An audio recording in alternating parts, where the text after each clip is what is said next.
Welcome back to Block by Block, the DigiDonate podcast. I'm Simon, here with my co-host Tim, and today we're diving into a topic that is as confusing as trying to explain NFTs to your grandmother.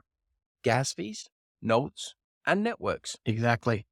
Gas fees aren't for your car, nodes aren't tree branches, and networks aren't just for your Wi-Fi router. Although if your Wi-Fi is as bad as mine, you might think blockchain networks couldn't possibly be worse. Yep, and here's a fun one for you. Why did the blockchain break up with its girlfriend? I don't know why. Because she didn't have enough nodes for a strong connection. Good grief. So we're starting with dad jokes now, huh? Well, if you've ever wondered why sending crypto sometimes feels like you're paying for a first-class ticket on a budget airline, this episode is for you. And don't worry, we'll explain everything in plain English with just a right amount of humor to keep it interesting. By the end of this episode, you'll know why your crypto wallet is sometimes feeling like it's tipping a very greedy robot waiter. So buckle up, or should I say gas up. Let's demystify blockchain's most misunderstood concepts. Fantastic. All right, so let's start with the gas fees. The one thing in blockchain that confuses everyone and angers just about everyone else. Totally. Gas fees are basically the cost of doing business on the blockchain. Think of it like a toll road. You pay to use it, and the fee keeps everything running smoothly. Only in this case, the toll booth operator is a computer, and the fee can randomly spike, just like concert tickets when Beyonce announces a surprise tour. So, Tim, why do these fees actually fluctuate so much? I mean, sometimes they're low, and other times it feels like blockchain is charging me for a premium gas when I only wanted regular. Yeah.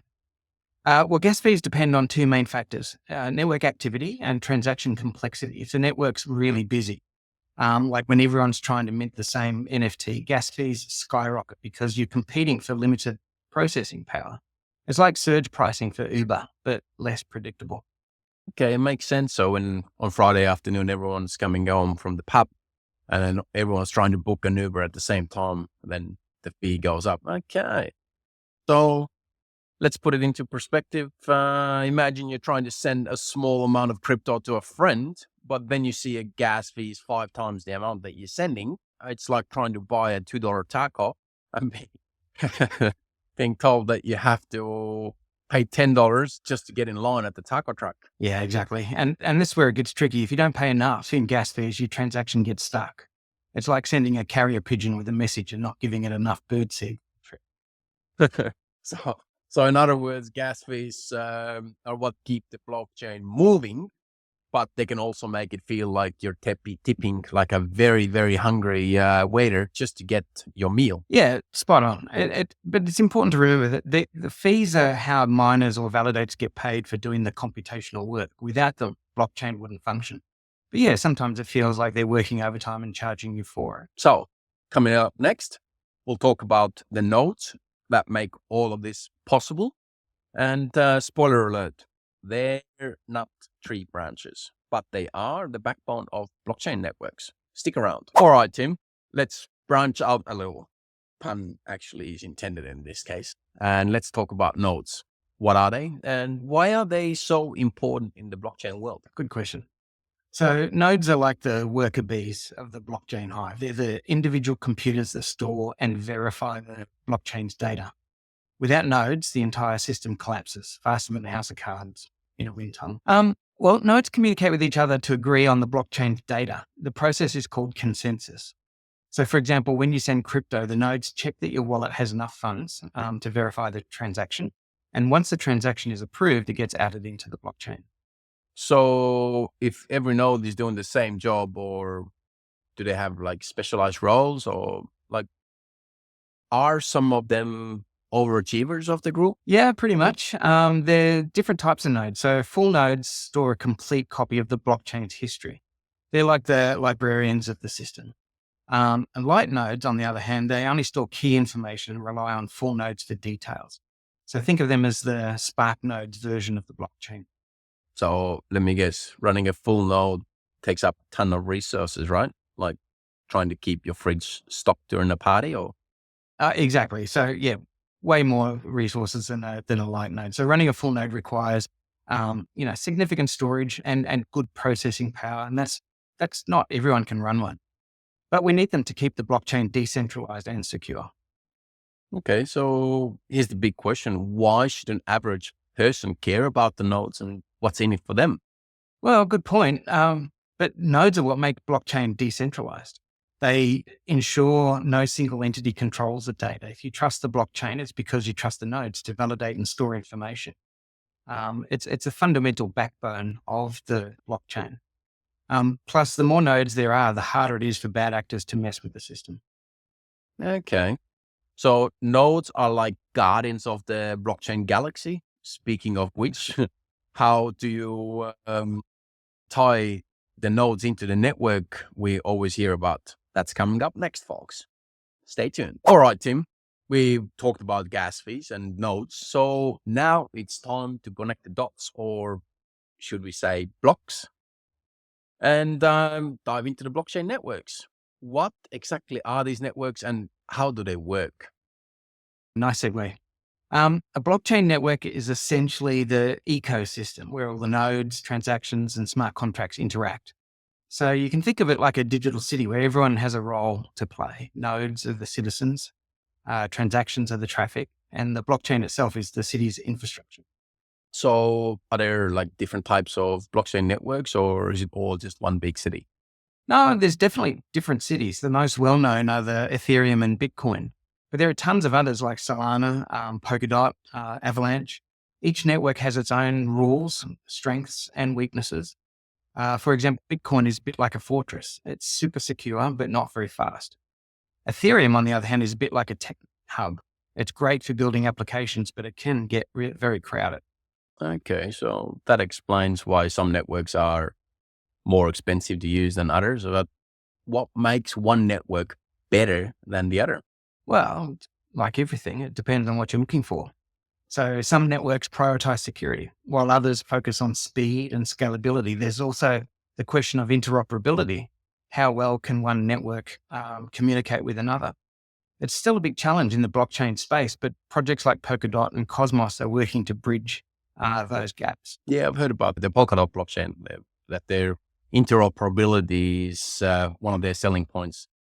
So if someone's new to blockchain, how should I choose which network to use? Is it like picking a gym membership, go with what's, closest and hope for the best? Or Well, it's not a bad analogy. It depends on your needs. So if you're just buying and holding a crypto, Bitcoin might be your go. If you're interested in things like NFTs and DeFi, Ethereum or a similar network could be a better fit.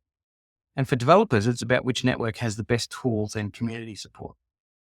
all right, so we've got our networks, we've got our nodes, and we're paying gas fees to make it all work. So how do we wrap this up in a way that helps our listeners actually make sense of it all? Well, stick around. We're going to tie it all together in the next segment. Beauty. Okay, Tim, we've covered definitely a lot of ground today. Gas fees, nodes, and networks. It's been a bit of a roller coaster, but let's bring it all together for our listeners. Why should they care about any of this? Well, that's a good question, Simon.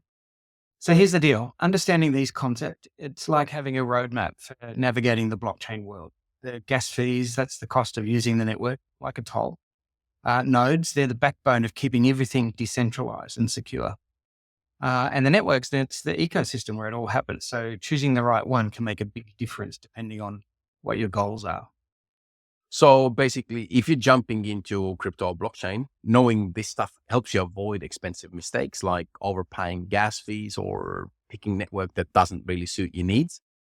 Yeah, so exactly. So here's a tip. When you're dealing with gas fees, try to make your transactions during off-peak hours. Fees are often lower when the network isn't as busy. Think late at night or early morning, depending on the network. Okay. And what about the nodes? Should listeners care about running one, or is that more for hardcore blockchain enthusiasts?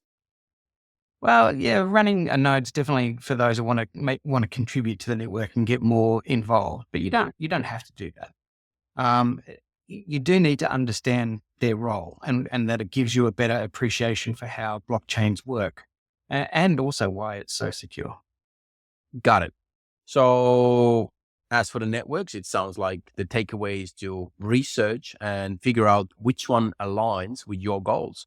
Kind of like picking a neighborhood to live in, know what you're signing up for. Yeah, exactly.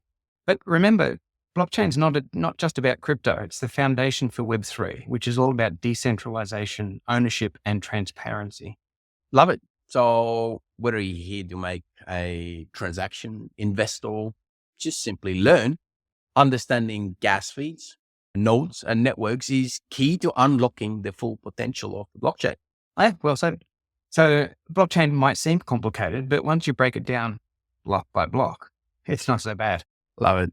On that note, so thanks for tuning in. Stick around for the outro. There's a sneak peek of what's coming in the next episode.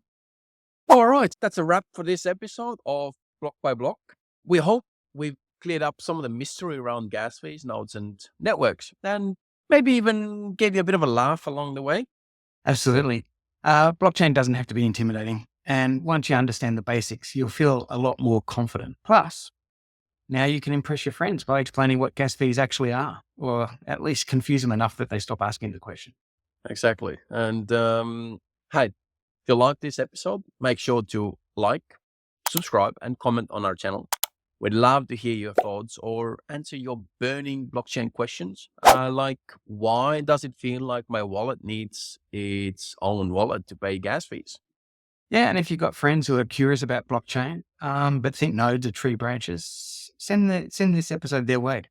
Let's help everyone get on the same block, so to speak. Never enough fun to say. So next week, we're uncovering one of the blockchain's biggest secrets. It's a concept that could change how we think about decentralization and collaboration. Any guesses? Tune in to find out. And until then, keep learning, stay curious, and remember, blockchain isn't just a buzzword. It's building the future, one block at a time. Well, thanks for listening, everyone. See you next time, legends. Ciao.